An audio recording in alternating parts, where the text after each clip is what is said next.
We took their traffic to their website and dropped it by 80%. They go, oh my God, John, that's terrible. Did you lose a client? Nope, they love us to death. Why? Because that other 80% was entirely the wrong customer. They trusted us, it worked. I want us to know our target audience, the specific language that we're using, as if they are the names of our children. Laser focused. AI's got to know enough about you and about your business, and it's got to know who you like and who you don't like working with. You can always have AI audit, look through, and have the load up your marketing pieces, have it look at your website and say, is this consistent? Am I attracting the wrong type of clientele? Have it work with you to make judgment calls as to what you need to adjust. Welcome to the Carpet Cleaning Success Podcast. AI Marketing Experts is your backstage pass to the future of marketing. Hosted by a powerhouse crew of AI-savvy entrepreneurs, including John Clendenning, this weekly show unpacks the tools, trends, and real-world applications of artificial intelligence in digital marketing.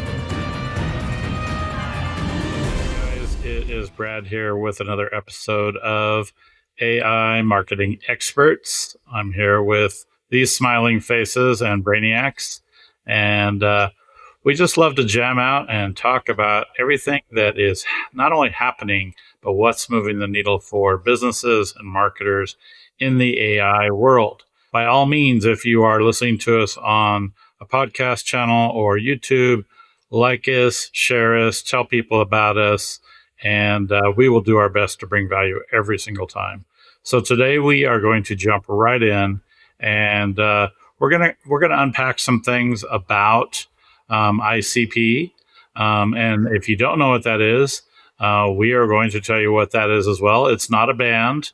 It is a band. I am Violent J. I'll be Violent J. So. It could be a band, but it's really something we're going to dig into about what is ideal customer profile. So John has already opened up the can of worms that he is ready to jump in and enunciate and talk about this subject. So John, why don't you jump right in and kick us off? All right.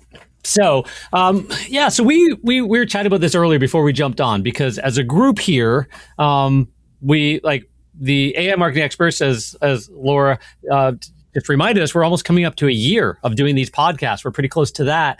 And in that time, like obviously we've kind of developed who we are, who you are as an audience, and kind of trying to steer, hey, is what we're talking about and the content that we're talking about fit for you? And then we're going, well, who actually are you? And we know who reaches out in the comments to us, and we know who we speak to best. And I was having this exact conversation with the coaching program I do for home services and carpet cleaners, the private coaching that we do. And I was doing the event yesterday, and we were talking about the whole idea that if you speak to everybody, like I just want more money, John. Well, if you try and speak to everybody, you get nobody. So I was teaching them how to use a master prompt, and I'm sure we'll go a little bit deeper into that.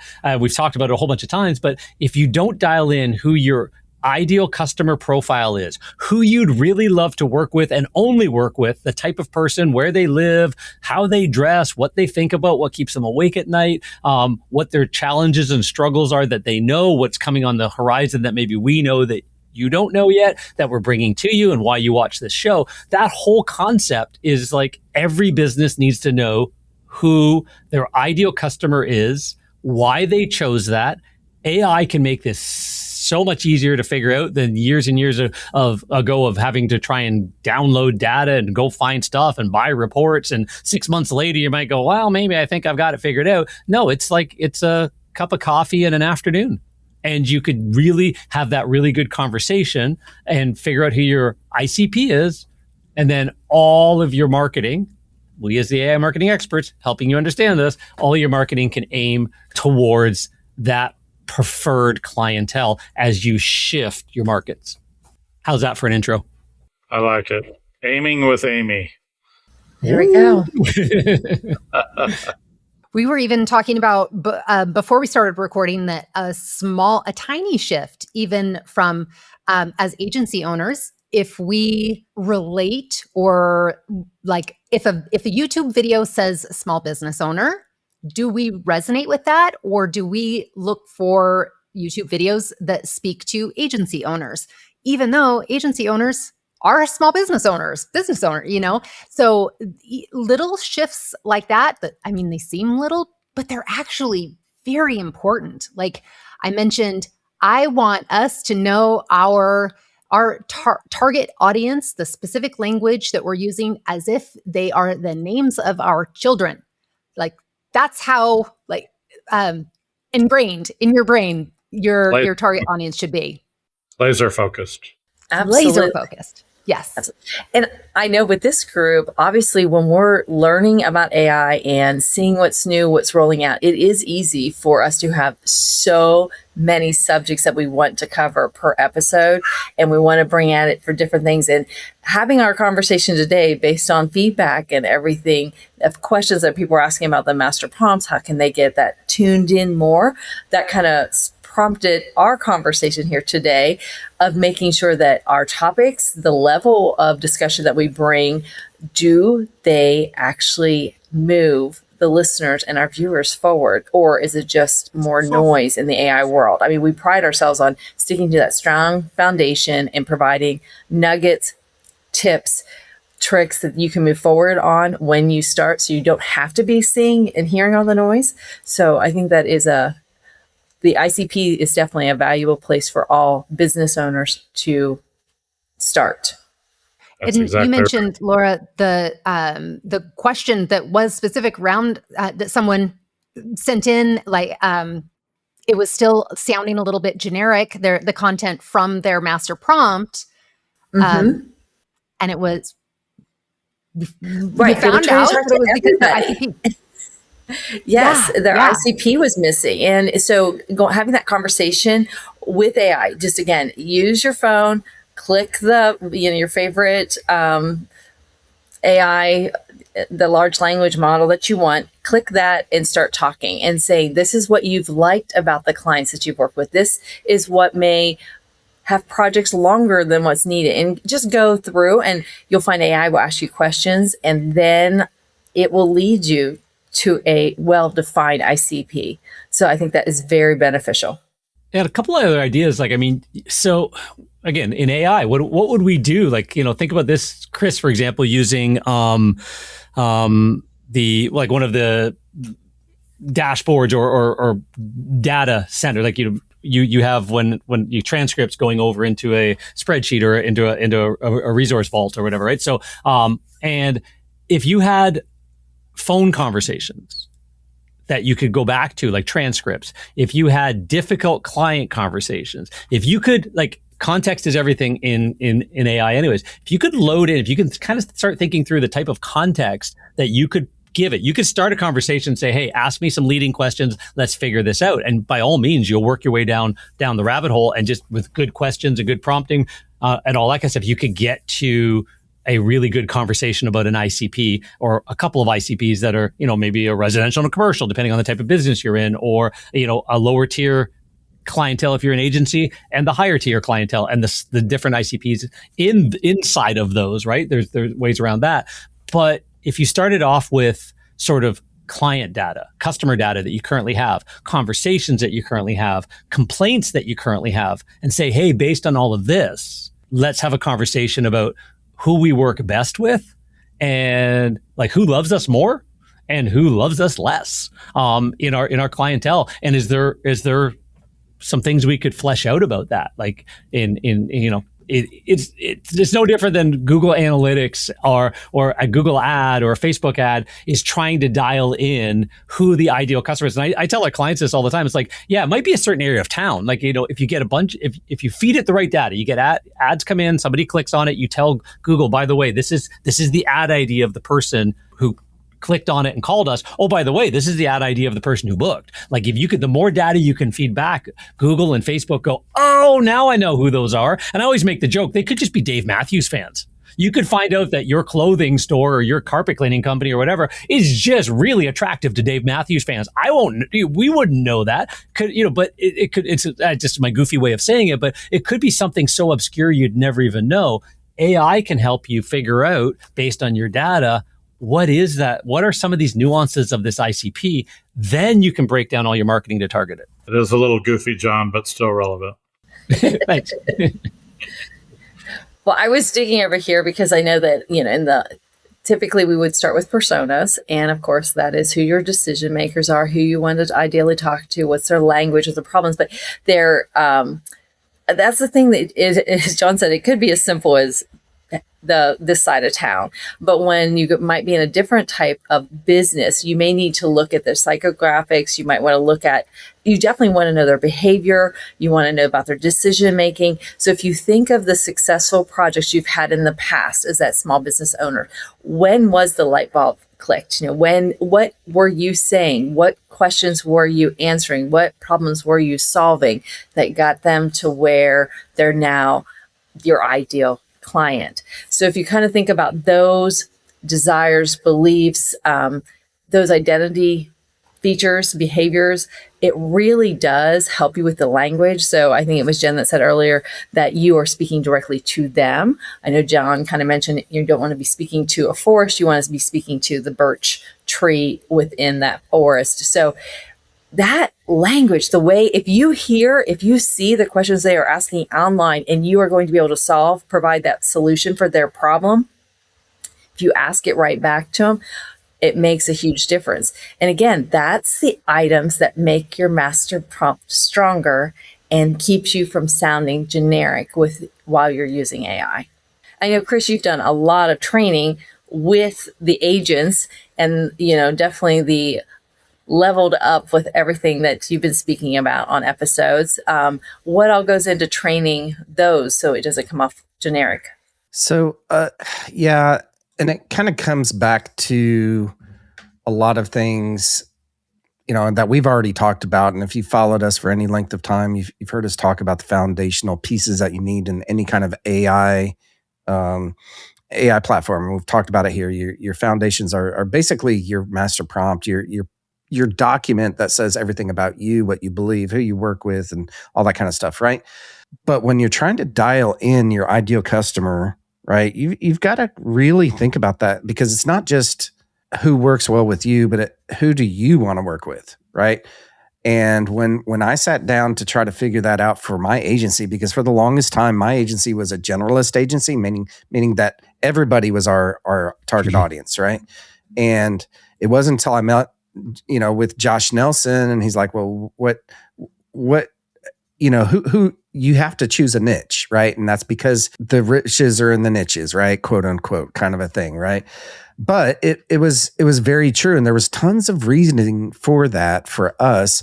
And the biggest one of all was that we weren't reinventing the wheel on every single customer, right? Well, if you think about that same idea and through the lens of, let's say, a roofing company owner who we work with, it's the same thing. You've got someone that you have in mind that is your ideal project, whether that's the $5 million home sitting in the best neighborhood that you're going to make a $60,000 check on 1 day's worth of work on replacing a roof, right?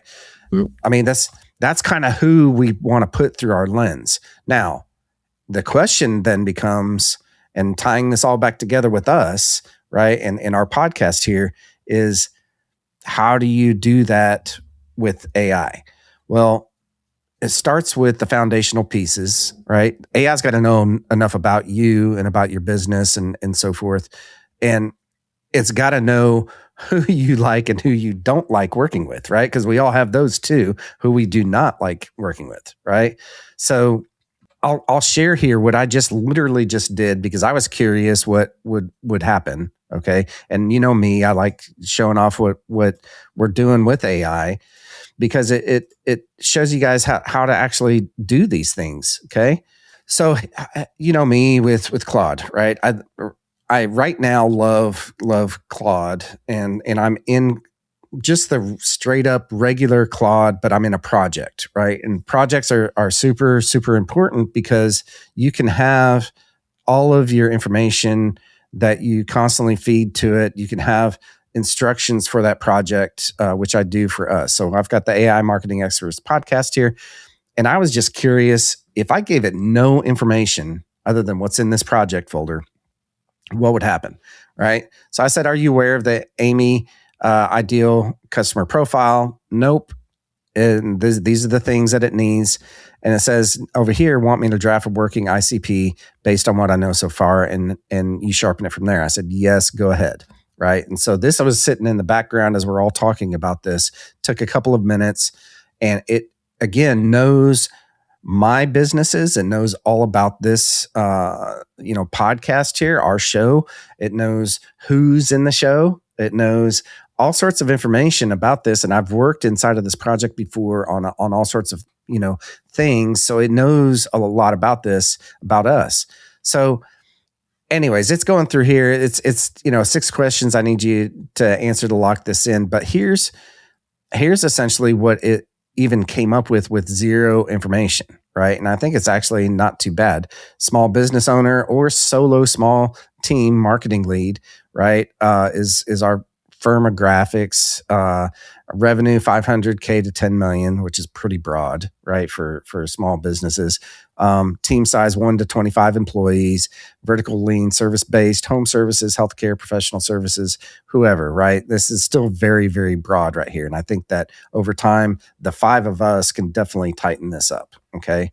But the point what I'm trying to make here is that this is a great starting point, right? This took literally a couple of minutes in the background.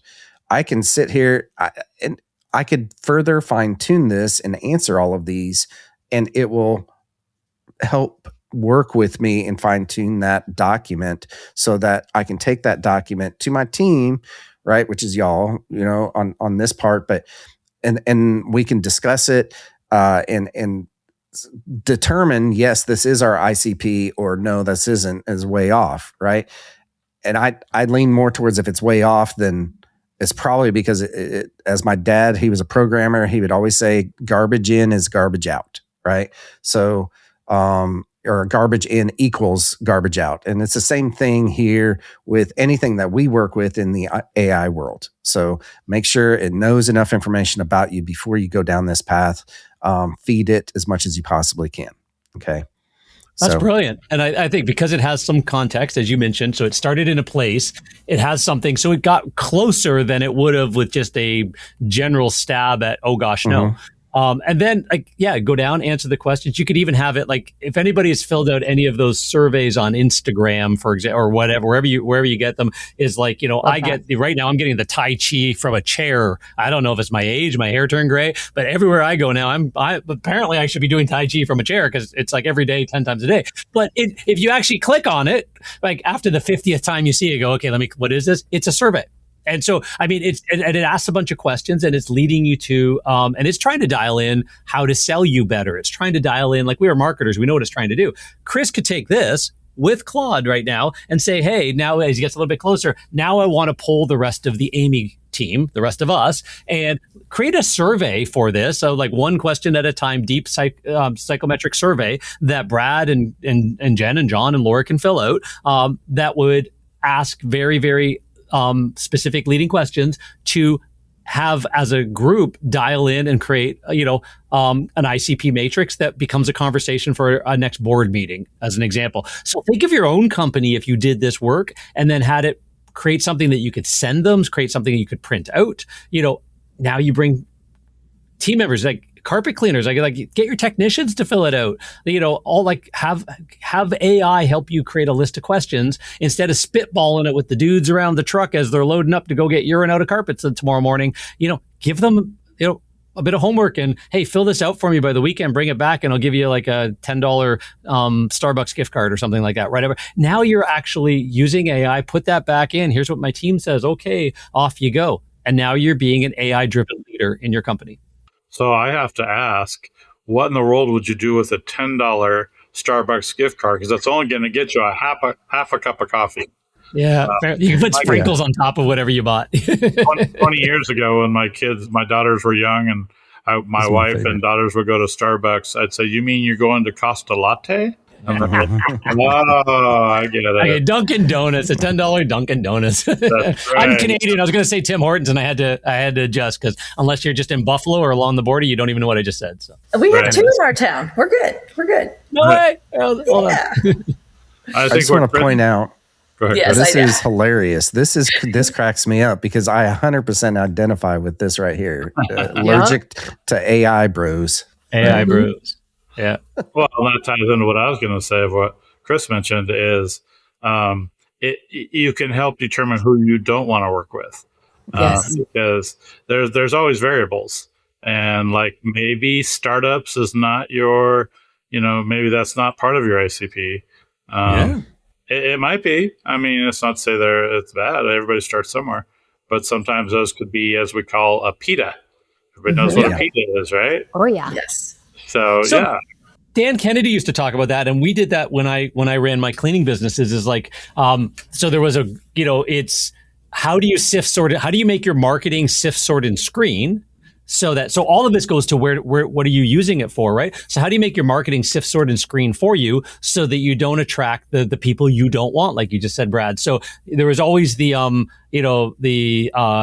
classic story of the barbershop, and then right across the street, the guy started there's another barbershop at $9 haircuts, and this barber put a big banner across the street: "We fix $9 haircuts." Right? That's how it wasn't that it was like, hey, that was a joke. There wasn't really a lot of damage $9, but it was the people go, I get what that is, right? We did that for our carpet cleaning, like most of our clients, $500, $600, $800, $1,000 average residential job, because they understand how to target those million or those $50,000 roof homes, right? Like the Chris's people are targeting. Those people see marketing.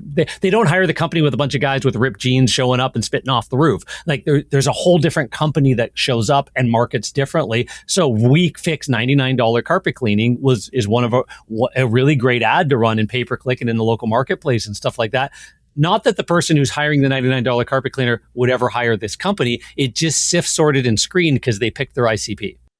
Right. And if you have that ICP correct, or dialed in, and that's something you can go back quarterly, go back yearly, because we know times change, but that's what you can always kind of lean in and say, wait a minute, are we growing, or where do we need to make those adjustments? And you will see the different ones call you, connect with you, and you'll move forward with them because they heard that you were solving the problems that they were, you have the solutions for the problems that they're trying to solve. Yeah. You look to buy a cleaning company. We had one of our clients is buying a couple of different cleaning companies out, and we had this conversation. One of the podcasts I've done recently. Very brilliant fellow, and he's a Air Force pilot as well, full time, and he actually runs a business 3-hour flight away from where he actually lives and trains and stuff like that. And so a remote business, and it's like, hey, who do I buy? And it's like, well, you're not buying this company because although it might be a good buy right now, the database isn't your ICP. Like the database isn't you're going to lose 80% of it to transition it into your premium model, right? So although they might be a bigger company, you would be doing that I have the premium and I also have sort of the second tier or the lower tier. Don't realize I own both if you really want to try and run a hedge against yourself, but more so buy the company that might be the boutique, one or two guys in a truck, small that only clean for the millionaires as well. Buy their business if they're selling and assume their clientele because it's the right ICP. So it makes a whole bunch of decisions easier once you know who that is. Yes. Yep. It brings to mind a salesperson, or it was a company that they said, our salesperson's having our phone ring off the hook. But every time they followed up with those appointments, it had nothing to do with what they were selling. So again, It comes back to the conversation to even having with their team saying, yes, we understand that you're excited about booking appointments for us, but we don't offer those services or don't want to offer those services any longer. So it was just, again, bringing the team together to say, let's have this conversation. Let's make sure that you also are using the proper language to bring the ideal person to the table. And does your marketing department or your marketing vendor or the people that you work with, your marketing growth partner, have you given them who that is? So that That's when a they're good marketing, point. one of our clients, we took their traffic to their website and dropped it by 80%. They go, oh my God, John, that's terrible. Did you lose a client? Nope. They love us to death. Why? Because that other 80% was entirely the wrong customer targeted by their previous, they had 500 pages on their website and blog posts and everything else to entirely the wrong people. So they were constantly dealing with tire kickers. And we said, nope, we know who your ICP is now. let's trim it down and build up the right message to the right crowd, and your traffic is going to drop and your quality of clients going to go up. They trusted us. It worked. Yes. Yes. Looking at those queries too, that's a really good way to fine tune your ICP, because as you see things that come in and you know that like, no, that's not who we want to target, then that just gives you more and more context. Why did they show up? Yeah. Why did they show up? What did we put out there that attracted them? Damn, get rid of that. Yeah. And back to AI, you can always have AI audit, look through, and have load up your marketing pieces, have it look at your website and say, is this consistent? Am I attracting the wrong type of clientele? Have it work with you to make judgment calls as to what you need to adjust. Mm-hmm. Show a picture of your van and your technicians to AI too and go, how are we doing? Yeah. Yes. I was working on fine tuning an ICP, kind of actually an entire workup recently. And I was using Claude, of course, and it started to make a few incorrect assumptions.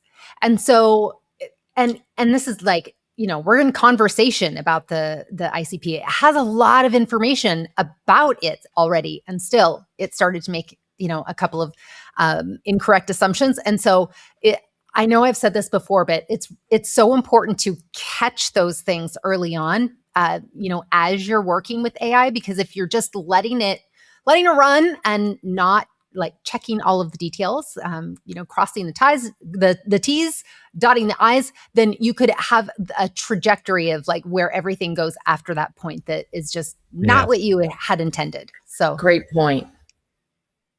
And ask AI. There again, we keep saying that. If you ran into that, I'm sure this is exactly what you did, Jen, is like, okay, where did you go? Where did you get that piece of information from? Oh, it was this document. Oh my gosh, I didn't know I gave you that. And like, you can actually get AI to tell you where it got this idea. Is there anything I gave you that led you towards that? And if it says, nope, I just made it up, then you put a new rule in place. Stop making crap up. But for the most part, you're probably the garbage in and garbage out, as Chris said. So, there's probably something there that's a mess. And also, I'll say that, so in this case, I can't remember what I specifically asked, but it had gotten to be a pretty long conversation. We all know that, conversations can not go terribly long before they start going awry. And so, shame on me. I was probably had it going too long. But it was such a good conversation. I didn't want to stop, but, anyways. Yes. And hey, one more little tip in there. Anybody jump in on top of me. This is totally fine. But context, Chris and I know this. We have these conversations about like using Claude, Opus versus GLM versus again, techie stuff in the back end. But the context window is a real thing. Context hygiene is a real thing. And if you're in Claude code, it does this thing called compacting every so often, right in the middle of a really good thought process. And it starts right off again, completely crap. So you have to build rules in about compacting, and like, it's just a pain in the butt. So ultimately, when you're using AI, another good tip is like ChatGPT at least warns you because it starts getting really slow. It's like everything you do is like, it takes forever because your window is too long.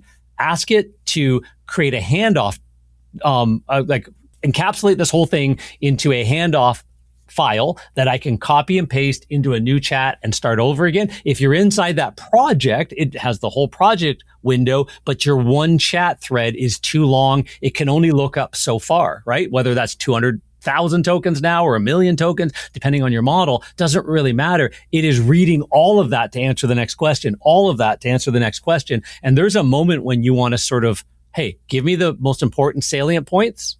Let's refresh and start again. So that's just a tip on using AI. I was just in chat, but I can tell you that when I'm in Claude Code, it is a constant, like, I don't remember if I think I have it set to where every entry, honestly, if not close to it, to where if there is anything meaningful that needs to be added to the memory, then it does that. Yeah. So I'm not as worried when I'm there, but in chat. Yep. Yes. I would say one thing that, as everybody's talking, came to mind is offerings and programs.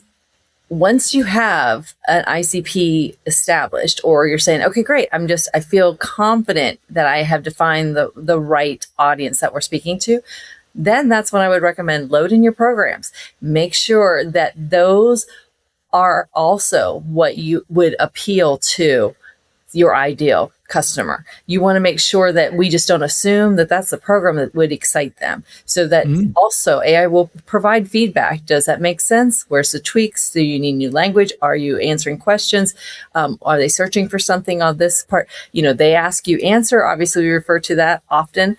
Make sure that, or we highly recommend to run your programs through and get those adjusted as well. So one thing kind of builds on the other. Yeah, and of course, all of your marketing depends on this, right? So you need this as much as you need your master prompt, right? For when you're specifically using something with AI, right? Whether that's ChatGPT, Claude, Gemini, it doesn't matter. It needs context, and this is the lens that you put it through. So that's just making sure that you understand that this is a very foundational piece, and you need this for everything else to work. And as expert business owners, don't forget, human in the loop. So as you're doing this, talk to those ideal customers, ask them, and those conversations, human to human, are also extremely valuable to make sure that you did not go down a rabbit hole and realize that will not move me in any direction with my business. Yeah. Brad, you're kind of being quiet. Well, I'm at a friend's house, and I think his ice maker is rolling right next to me here at his fancy bar. Can you guys hear the ice maker? No. Okay, that's good. You're isolated. That's good. No, everything that you guys made sense. I mean, I don't know that I have a huge nugget to share, but man, I mean, I always learn new stuff whenever I'm with you all, as Chris would say. I just continue to learn, and I take it all into perspective because, yeah, we're all smart people, but I love the fact that we can collaborate and learn from each other. You put AI on top of all of that, and then, it's off to the races because it's just cooking with gasoline. That's AI is like, you just get to move faster. Like Laura talked before we even came on here. Oh my gosh, all the stuff that there's so much I can do. There's so much more I need to do because I can do so much more. Chris is talking about all the things he shipped this week and all this. We just hired a director of AI in the company because I can't keep up. So Gus, welcome aboard. And like, it's just, so we are the AI marketing experts, as the name of the show is, but the point about that is that it's all use AI to help enhance your ability to market. Because if you don't market, you don't get sales conversations. You don't make sales. Marketing precedes sales. Bad marketing, no sales, right? And good marketing, now you at least have sales conversations. Then there's another moment you can AI the crap out of is how's our sales conversations? How's our scripts? How's our our closing processes? How's our follow-up? AI again, right? So the marketing, you get the right ICP, you get the right foundation, you put the right messages out, you talk to the real people about why did you choose us, what would you like to hear more about us, surveying, all of that kind of stuff. Take that, put it back into AI, help refine your ICP, do better marketing, get your sales conversation. Like now you're running a business. Now you've built a machine that you can be the arbiter of and the controller of, not the task doer out in the field, because this is the part of what business grows, not how many times you turn the wrench or clean a carpet. That is the thing, the technician side of the business that you want to be running, even in your 80s and 90s from the golf course, if you want to be, and keep the thing or sell it for multiples of EBITDA because you built the machine around all of this, and AI just makes it faster. I'm going to have to put out my AI Wikipedia or dictionary with arbiter and salient and EBITDA. John's showing off the big words today. So I'm going to throw something. I got a couple of coffees in me. Go ahead, Chris. I want to throw something in real quick. When you're talking sales, and this kind of jogged my memory because I literally talked with a friend and a coach and a mentor this week, and he said, take all of your sales conversations that you've had in the past year, throw those into a Claude project, okay, and take all of the pain points, take all of the everything from all of those conversations, put those in there and have it come up with and help refine this ICP and use that then for your marketing, right? So all of the ads that we're running, he said, just all of the pain points that people are talking about in those sales conversations or just questions that they have, answer those and put them into an ad. So, I mean, there's a lot of things that, and again, we talk about it all the time, but it's just feeding the system, right? Feeding everything that you possibly can into this Claude project, ChatGPT project, whatever your tool is, right? You can do the same thing, you know? Yeah.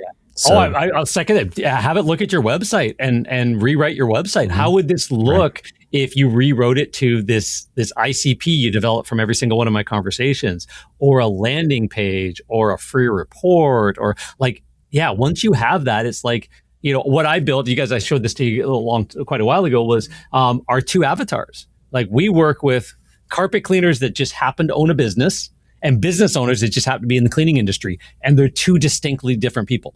Right. So our coaching programs, our services, the different levels that we have, we know who our ideal client is. And when I'm marketing these guys, I'm not saying the things that I say to these guys. We literally have separate ads to target, and it pulls in an entirely separate crowd that comes into a totally different channel for a totally different conversation, because we target two different channels. One, we're helping more hustle helpers. The other one, we're being growth partners. And it's entirely night and day different people in those running the same cleaning businesses. That is a really good gold nugget, Violent J. I would have to say that that could be the gold nugget of the day. But no, I agree 100%. You know, how you just described it made perfect sense, where it almost seems like they're the same two personas, but they're not. And that's how using tools, AI tools, and feeding it the right information, you get that feedback.